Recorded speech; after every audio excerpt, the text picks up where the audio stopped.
Jawa ini sudah menjadi incaran bangsa asing.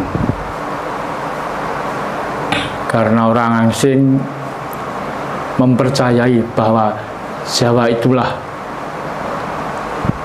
jantung Nusantara. Makanya Jawa itu serang terus sampai sekarang. Nah, sedangkan Bali sangat kuat. Jadi serangan istilahnya yang dikatakan penjajahan budaya tidak mengarah kembali. Rahayu, Bapak. Ayu. Sugeng panggihan malih sakmenika kalian Mbah Harjo. Ya. Ing dalu menika niki kula badhe bahas kahanan ingkang wonten khususé teng daerah Bali. Kados kita sedaya mangertosi niku budaya teng mriko teng Bali niku budaya di Bali itu kan masih kental, masih istilahnya dipakai sampai zaman sekarang. Beda dengan yang ada di Jawa. Kenapa kok di Jawa itu budaya-budaya seperti itu yang konon yang dulunya dari Jawa ke Bali, justru yang di Jawa sendiri sudah punah, hampir musnah lah. Kalau badhe nakretaken itu faktor apa kira-kira yang menyebabkan kok kenapa budaya itu di Jawa itu sudah tidak bisa seperti yang di Bali? Monggo Bapak. Nggih, matur suwun. Saderengipun kula menjawab pitakonan menika ngaten. Terus dateng Bali menika benten kalih teng Jawa. Jawa niku nek diperang luase lipat 8 dengan Bali. Nah, yang pertama orang Bali bisa mempertahankan karena belum sampai kemasukan budaya lain, orang Bali sudah kuat. Bahkan di Jawa wilayahnya lebih luas dari Bali. Dan serangan-serangan dari luar itu banyak yang mengarah ke Jawa. Sudah sejak dulu, sejak zaman kuno makuno, Jawa ini sudah menjadi incaran bangsa asing. Karena orang asing mempercayai bahwa Jawa itulah jantung Nusantara. Makanya Jawa itu serang terus sampai sekarang. Nah, sedangkan Bali sangat kuat. Jadi serangan istilahnya yang dikatakan penjajahan budaya tidak mengarah kembali. Karena yang diincar Jawa pertama. Yang kedua kalinya yang di Bali itu banyak juga yang dari Jawa. Sejak dulu kala sebelum abad Masehi di Indonesia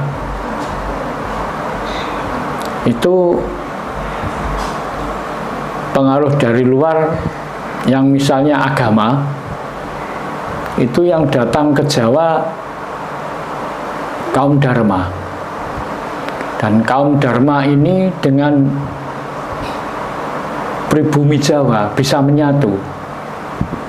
Makanya sampai sekarang di Bali itu isinya budaya Jawa dan budaya Dharma. Bali itu mayoritas kaum Dharma, Buddha Dharma, Hindu Dharma. Nah, keduanya kalau dibandingkan dengan Jawa sebetulnya sama. Nah,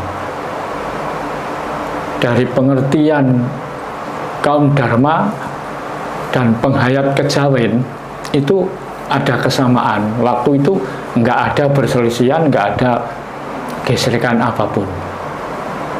Sampai sekarang, setelah Jawa diserang dari luar, Jawa banyak yang masuk ke Bali. Jadi Bali itu semakin lama semakin kuat, nggak bisa dimasuki budaya asing. Mayoritas Bali. Sedangkan di Jawa itu yang mengincar banyak, terutama Pulau Jawa sebelah utara. Terutama Pulau Jawa sebelah utara. Ya sekarang udah nggak usah basa-basi. Orang Jawa sekarang banyak yang tidak tahu atau tidak mengerti jati diri. Karena sangat lama pengaruh-pengaruh, terutama sekarang ini pengaruh dari Arab.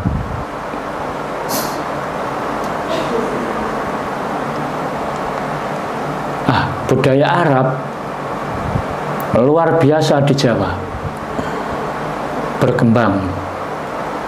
Nah, saat-saat ini malah yang mengembangkan orang Jawa sendiri,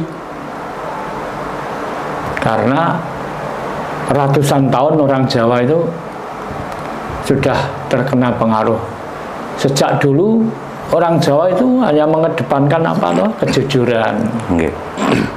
Kejujuran. Kalau iya ya, kalau tidak tidak.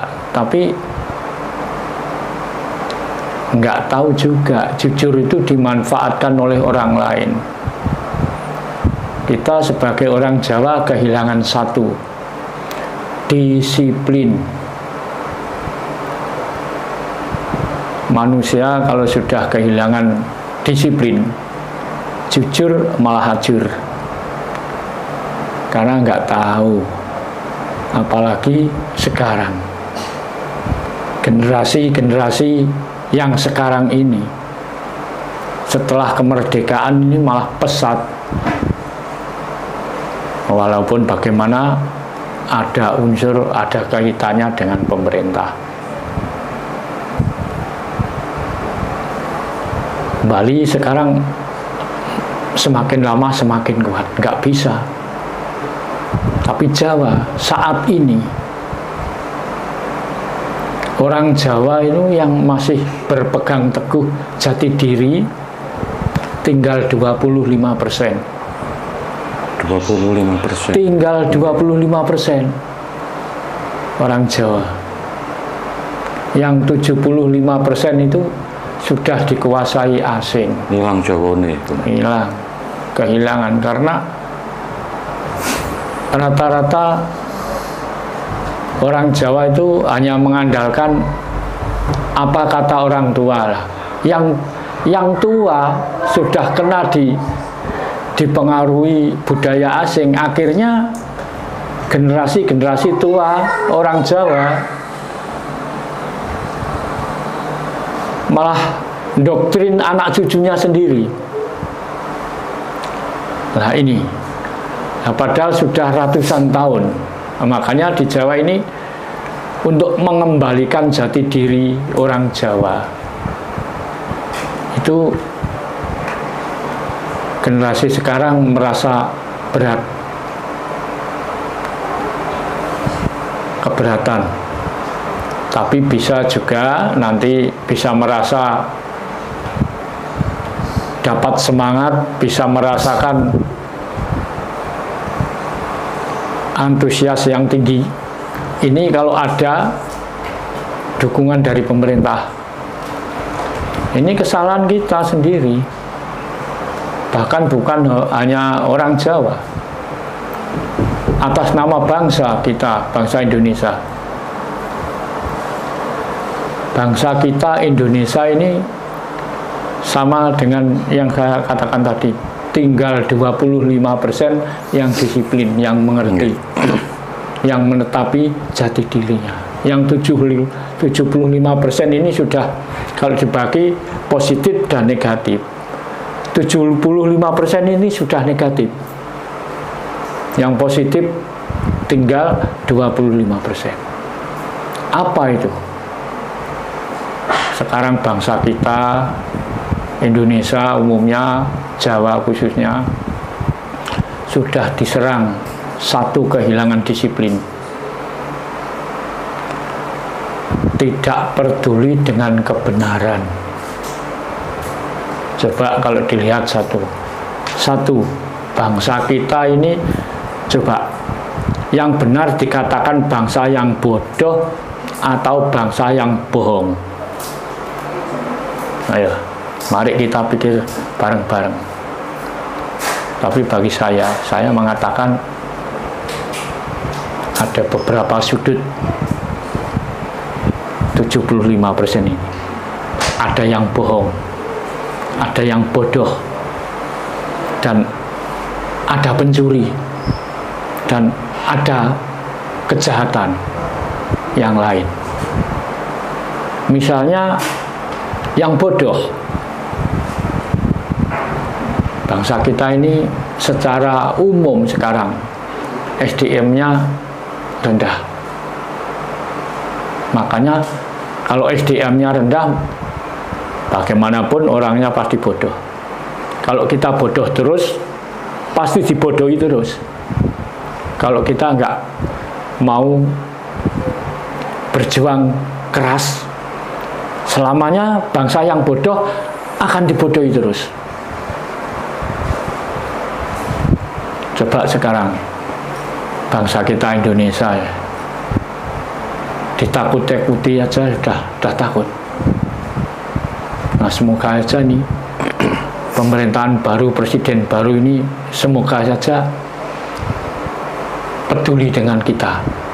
Kita ini kan ibaratnya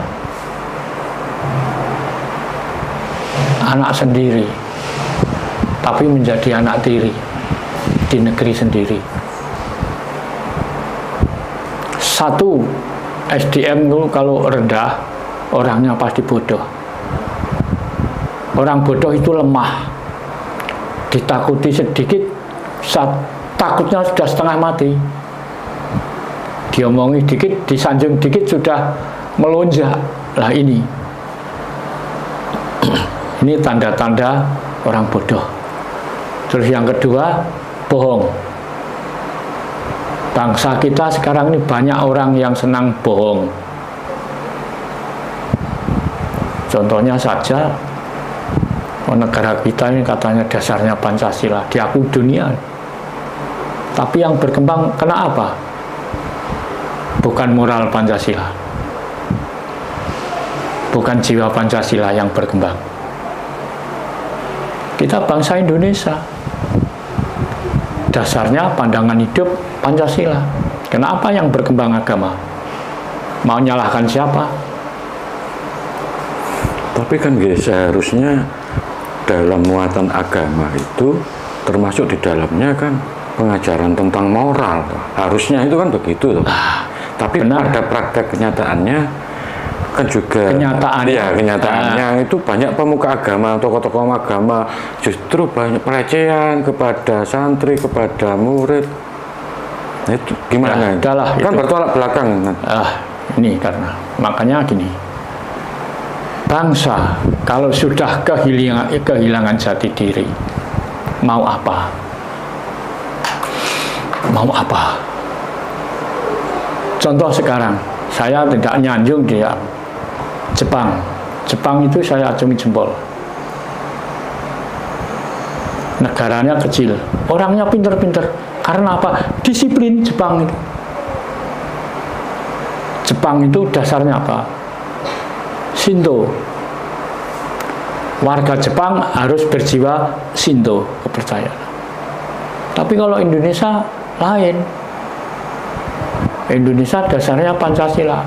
Tapi warga negara Indonesia banyak yang berjiwa agama daripada berjiwa Pancasila.